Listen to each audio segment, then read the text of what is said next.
بہت لمبی بات انہوں نے کی ہے. ضمیر چوہان ہے راولپنڈی سے. وہ ہمارے کو پیشے کے کچھ لوگوں کی باتیں کر رہے ہیں. وہ کہنا ان کا یہ ہے کہ جی اس طرح کے، میں تفصیل میں نہیں جا رہا، کچھ صحافیوں کے اس طرح ضمیر سو جانے اور پھر جاگ اٹھنے کے پیچھے کیا کہانی ہوتی ہے. ضمیر چوہان صاحب یہ کیریکٹر لیس لوگ ہوتے ہیں، اور آپ کا جو ہم نام ہے نا ضمیر، وہ ان کا جاگتا بھی سکے کی جھنکار پہ ہے اور سوتا بھی اس کی جھنکار سن کے. جس نے ہڈی ڈال دی اس کے ہو گئے.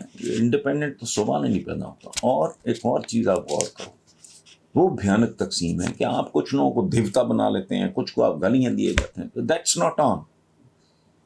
میں جب تک عمران اپوزیشن میں رہا میں نے ٹھوک کے مخالفت کی. میری کتاب ابھی ریسنٹلی آئی ہے، بی بی بابو اور بے بس عوام، کالموں کا مجموعہ 30 سال پرانے. ان کے ساتھ ایسی جنگ لڑی. اچھا، وہ جب سوا سال ہوا تھا پی ٹی آئی کی گورنمنٹ کو، تو میں نے ڈانگ اٹھا ختم. آج تک لوگ کہتے ہیں کہ جی آپ ان کی بھی تعریف کر دیتے ہیں کبھی نہیں. تو میں نے کہا بھائی بات سنو، کوئی دیوتا نہیں ہوتا، کوئی اوتار نہیں ہوتا، کوئی دیوی نہیں ہے، قطعاً نہیں. آپ ایونٹ ٹو ایونٹ چلو. ایک فیصلہ ایک حکومت اچھا کرتی ہے، خوبصورت کرتی ہے، اس میں عمل درآمد ٹھیک ہو رہا ہے، اس کی تعریف کرو. چھک مار رہی ہے، اس میں لٹیرے اکٹھے ہیں، ڈلیور نہیں کر پا رہے ہیں، بونگیاں مار رہے ہیں، فضول گفتگو کر رہے ہیں، وقت ضائع کر رہے ہیں، تو ان کو ٹھوکو. ان کا یہ جو جس طرف آپ نے جن لوگوں کے آپ نے نام لکھے، تو یہ ان کے ضمیر ضمور ان کا ایشو نہیں ہوتا. ان کے ضمیر سونے اور جاگنے کے پیچھے کوئی نہ کوئی واردات ہوتی ہے یا واردات کی تیاری ہوتی. دوسرا آپشن یہ ہے کہ ہر طرح کے احساس سے کمتری کو بالائے طاق رکھتے ہوئے کوئی چھوٹا موٹا چند ہزار سے شروع ہونے والا سائیڈ بزنس کر رہے ہیں. اس کی وجہ ہے، میں آپ کا اپنا ذاتی تجربہ شیئر کر رہا ہوں. بظاہر معمولی کاموں میں مارجن آف پروفٹ بہت زیادہ ہوتا ہے. آپ بے شمار چیزیں جو بازار سے خریدتے ہو، چاہے وہ دہی بھلوں کی پلیٹ ہو، چاہے وہ ایک شامی کباب ہو، اور وٹ ایور، کبھی اس کو تھوڑے ذرا بڑے اسکیل پہ، گھر میں تو ظاہر ہے شامی کباب 10 15 20 بن جائیں گے. آپ ذرا زیادہ 50 بنا کے ورک آؤٹ کرو، پھر کمپیئر کرو کہ جب آپ خریدنے جاتے ہو کتنے میں ملتا ہے. یہ بیکریز پہ اس طرح کی چیزیں بے شمار. اس کے لیے میں آپ کو ایک ذاتی مثال دیتا ہوں. یہ بات میں کئی بار کر چکا ہوں، کالمز میں بھی لکھ چکا ہوں، اس کی تفصیلات بھی دے چکا ہوں، اور اس کے پیچھے وجہ صرف یہ ہوتی ہے کہ میں یوتھ کو اس سلسلے میں انسپائر کروں، انہیں موٹیویٹ کروں، انہیں تگڑا کروں کہ حالات کے جبر کا مقابلہ کرنے کے لیے سب سے پہلا چھٹکارا جو پانا ہوتا ہے وہ ہوتا ہے احساس سے کمتری سے نکلنا. چھوٹا بڑا کام کوئی نہیں ہوتا. جج صاحب ہی کام اینڈ آف دا منتھ کوئی پریولیجز پرکس اور تنخواہ کے لیے کر رہے ہوتے ہیں نا. مفت کون کرتا ہے؟ کیا کرتا ہے؟ جن کو ہم مقدس پیشے کہتے ہیں ان کا بیک گراؤنڈ اور ہے. ٹیچر سارا دن جو مغز کھپائی کرتا ہے، یا لیکچرر یا پروفیسر، وہ کائی کے لیے کر رہا ہوتا ہے. تو اگر باٹم لائن چند لاکھ چند ہزار روپے کمانے کا ہی ہے، تو پھر کون سا کام اچھا اور برا؟ برے کام اور طرح کے ہوتے ہیں.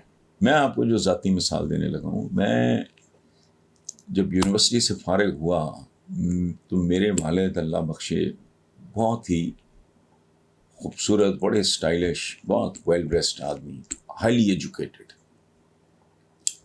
انتہا یہ ہے کہ ان کی جو بڑی بہنیں تھیں پاکستان بننے سے پہلے کنیڈ کالج سے پڑھی ہوئی تھیں، تو تعلیم ہمارے گھرانے میں بہت. اس کے باوجود انہوں نے مجھے مجبور کیا سول سروس کی تیاری کے لیے. آئی ریفیوزڈ. بات ذرا آگے گئی، میں نے گھر چھوڑ دیا. پنجاب یونیورسٹی کے ہاسٹل نمبر 1 میں میں رہتا تھا، اور وہاں گیا تھا as an under graduate owner student. 4 سال سے زیادہ وہاں رہا اور شہزادوں کی طرح زندگی گزاری. لیکن جب گھر سے اختلاف کے بعد، میں پہلے بھی کہہ چکا ہوں کہ احترام اور اختلاف دو علیحدہ باتیں. جب میں لاہور آیا تو میں اپنا ایک دوست صفدر سعید، بہت پیارا، اللہ بخشے، اس کی بھی ڈیتھ ہو گئی چند سال پہلے، اس سے پیسے لیے ادھار، اس سے کپڑے لیے، اس کی گھڑی اتروائی، اپنی گھڑی، اپنے کپڑے جو بند کے تھے وہ دے کے اپنی امی اللہ بخشے، ان کو میں نے کہا کہ میں آتا رہوں گا لیکن میں گھر چھوڑ کے جا رہا ہوں، میں نے وہ کرنا ہے جو میں کرنا چاہ رہا ہوں. وہ کیا تھا؟ رائٹر بننے کا خواب تھا. اس زمانے میں فلم کا بہت گلیمر تھا. ریاض شاہد، یہ شان کے والد، بڑا ان کا گلیمر، یعنی وہ ایکٹرز کے نام بعد میں ہوتے تھے. ان سے بھی پہلے انور کمال پاشا، اس طرح کے لوگ تھے.